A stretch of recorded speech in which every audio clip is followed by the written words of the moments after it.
I got a word on this morning. You want to know why your house did not fall? You want to know why the situation didn't take you out? You want to know why you're still standing? Because your house was built on a firm foundation. That firm foundation is your Father above. That firm foundation is the sovereign God. That firm foundation is your Jehovah Jireh. That firm foundation is Jehovah Rapha. It reminds me of the story in Matthew 7:25, where there was a wise builder and a foolish builder. The wise builder had principles built on God. His obedience was on God. He prepared because of God. The foolish builder was in a rush, wanted to look good, wanted to showboat for the masses, wanted to be like, look at me, I did this. And the rain came, the wind blew, and his house fell. But when the storms came up against the wise house, when the storm came up against the obedient house, when the storm came up against the faithful house, the wise builder gave its home back to God. That house stood on a firm foundation. It did not falter. Although it may have swayed, it did not move. Why? Because God sustained that house. God sustained the person. God protected. He placed a hedge of protection around what is not going to come up against God's child.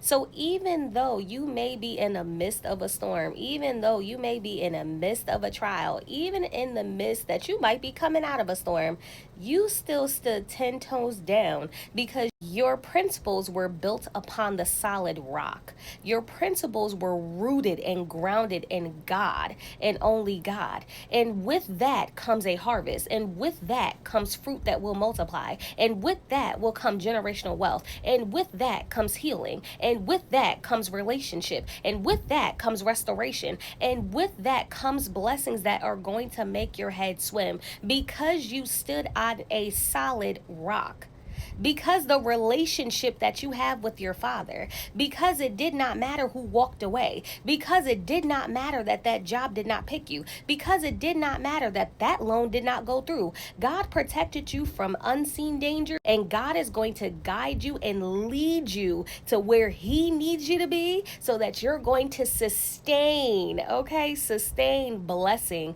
sustain wisdom, sustain and walk into the destiny and calling that God has already planned inside your life.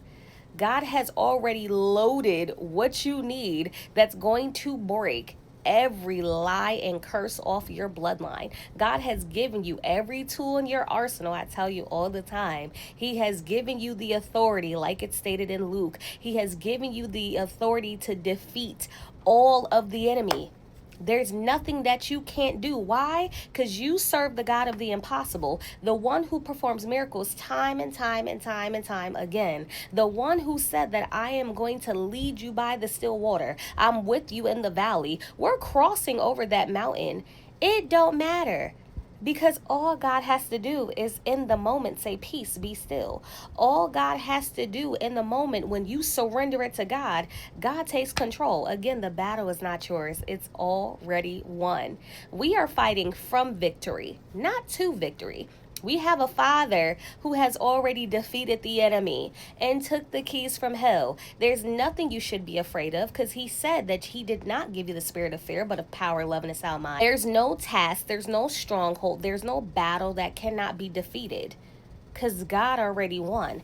Give it to him and allow him to give you the creative idea, the divine flow, the strategic strategy. Allow God to give you what you're looking for. He wants to do it for you. Stay blessed, because I know at the end of the day, if my house is still standing, yours will too. Stay blessed.